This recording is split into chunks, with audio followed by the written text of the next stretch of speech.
क्योंकि बात हो रही है शान की, तो शान का लोन अकाउंट बनेगा। हमको पता है कि लोन अकाउंट का जो ओपनिंग बैलेंस होता है वो क्रेडिट साइड होता है। तो यहाँ जैसा जैसा कि आप देख सकते हो, जो सारे ऑप्शन है वो कहीं ना कहीं क्वेश्चन से रिलेटेड होते हैं ताकि हम स्टूडेंट्स को कंफ्यूज कर सकें।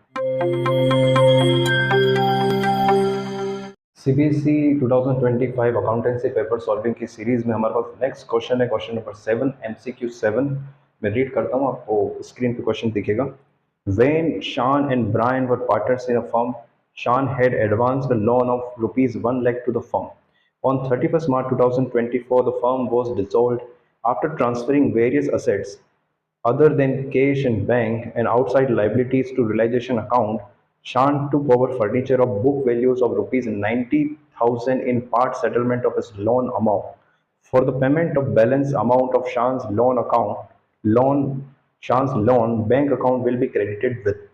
तो जैसा कि आप देख सकते हो, क्वेश्चन लिया गया है पार्टनरशिप से। चैप्टर है डिसोल्यूशन ऑफ पार्टनरशिप, और टॉपिक है जब आप फर्म को डिसॉल्व करते हो तो कई बार हमें पार्टनर का लोन भी पेमेंट करना पड़ता है। तो पार्टनर का जो लोन है उससे रिलेटेड टॉपिक से ये क्वेश्चन लिया हुआ है।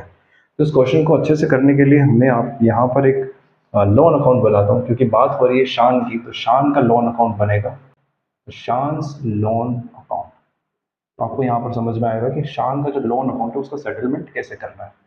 तो हम रफली एक अकाउंट बना रहे हैं, है ना।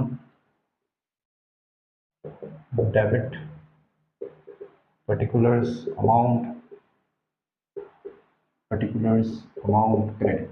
अब यहाँ पर क्या है, हमारे पास लोन चल रहा है शान का, वो है ₹90।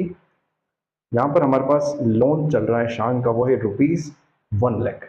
तो जैसा कि आपको लोन अकाउंट का पता है कि लोन अकाउंट का जो ओपनिंग बैलेंस होता है वो क्रेडिट साइड होता है। तो यहाँ पर आप हम लिख सकते हैं कि शान का जो लोन अकाउंट का ओपनिंग बैलेंस है, बैलेंस ब्रॉट डाउन, वो है 1 लाख।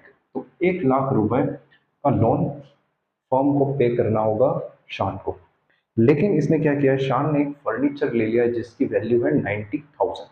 तो क्योंकि शान ने एक फर्नीचर ले लिया है तो इसका लोन कम हो जाएगा, तो इसको हम डेबिट करेंगे। यहाँ पे लिखेंगे हम टू रियलाइजेशन।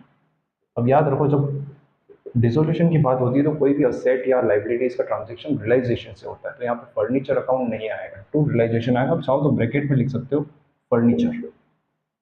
तो फर्नीचर कितने में लिया उसने, 90,000।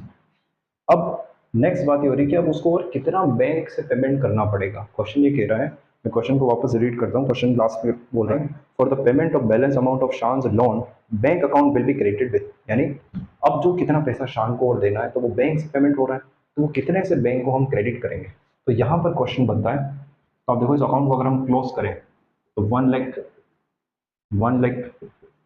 Total of the account. इसके बाद हम क्या करते हैं, इसके बाद हम करते हैं बैलेंस कैलकुलेट करते हैं। तो बैलेंस आ रहा है यहाँ पर 10,000 बैलेंसिंग फिगर, जिसका पेमेंट आपको बैंक से करना है। तो बैंक कितने से क्रेडिट हो रहा है, 10,000 रुपीज से क्रेडिट हो रहा है। अगर आप इसको जर्नल एंट्री से समझना चाहो तो जर्नल एंट्री से हम कैसे पास करेंगे, तो जर्नल एंट्री से हम इसको लिख सकते हैं शान्स लोन अकाउंट डेबिट। शान का कितना लोन चल रहा है, 1 लाख।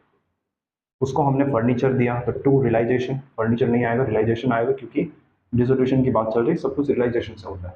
तो यहाँ पर आएगा 90,000। बचा हुआ पेमेंट हमने बैंक से किया, तो टू बैंक अकाउंट। तो बैंक से हमने कितना पेमेंट किया, 10,000। तो आप दोनों तरह से समझ सकते हैं, इसका आंसर होगा 10,000। अब देख लेते हैं हमारे पास क्या क्या ऑप्शन है। ऑप्शन हमें दे रखे हैं, ए 1 लाख, बी 90,000, सी 1,90,000, डी 10,000।